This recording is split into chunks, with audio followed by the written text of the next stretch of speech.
Imagine being 70 years old. It's a warm evening.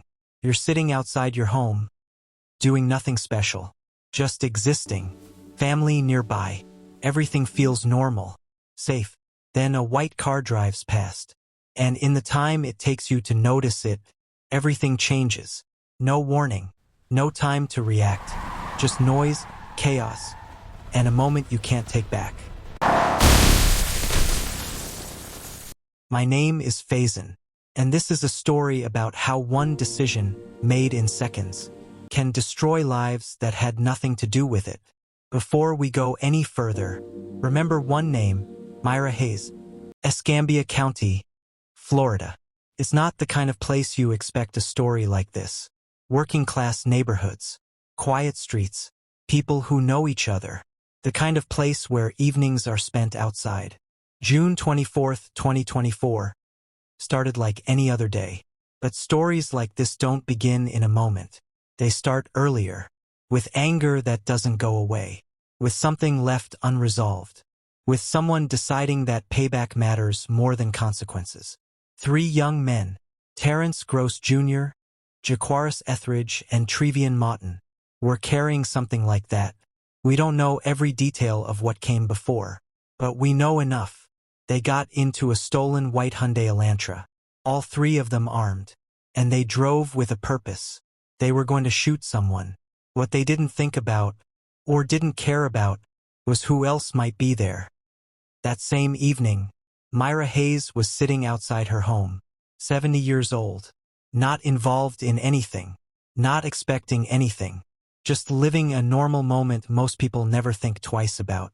The white car enters the street, slows down, and then, gunfire. Myra is hit, in the neck.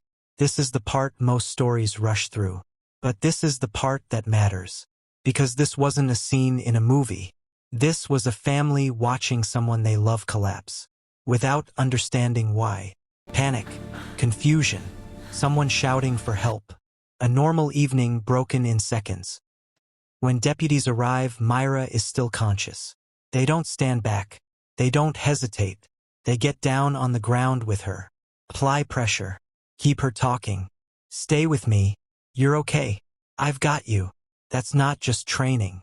That's someone refusing to let another person go through that moment alone. At the same time, the white Hyundai is spotted. Deputies try to stop it. The driver keeps going. And just like that, this turns into a chase. Speeds climb past 100 miles per hour. Regular people are on those roads, driving home, not knowing what's happening beside them. The chase moves toward the Escambia River Bridge. Deputies make their move. Pit maneuver. The car spins. Stops. It's over. Or at least, it should have been. All 3 suspects jump out. They're surrounded. K9 units. Drones. Officers closing in. There is nowhere to go. And still, they run to the edge and jump off the bridge. 3 seconds. That's all it took to make a decision none of them could take back. The river below isn't open water. It's thick, muddy, filled with brush and debris. Hard to move through, hard to see. Search teams move fast. Boats in the water, drones overhead, units along both banks. Everyone trying to figure out where they went. The first one is found, Jaquaris Etheridge. He makes it to the brush, comes out with his hands up. It's over for him. The second, Trevian Moughton. He didn't land right. The impact from the jump was severe. By the time they reach him, it's too late. He dies from injuries caused by that fall. No one pushed him. No one forced that choice. But the outcome was final. And then, there's the third, Terrence Gross Jr. Gone. Hours pass. Search continues. Nothing. No sign of him. Somewhere in that river, or beyond it, he disappears. Days later, Texas, a hospital. An injured man walks in for treatment. It's him, Terrence Gross Jr. Think about that for a second. He jumped off a bridge, escaped a full police search, crossed state lines, while injured, and still kept going. Not hiding, running. Authorities later say he was trying to make it to Mexico, not panic, not confusion, plan. But it didn't work. He's identified, taken into custody, and sent back to Florida, where everything he tried to escape was waiting for him. In court, the case comes together. Stolen car, armed suspects, planned shooting, and the wrong person getting hit. Then comes the part most people don't expect.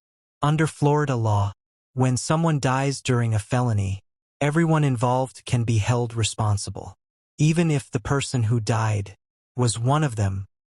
So when Trevian Martin died after that jump, that death didn't stand alone. It came back to the people who started everything.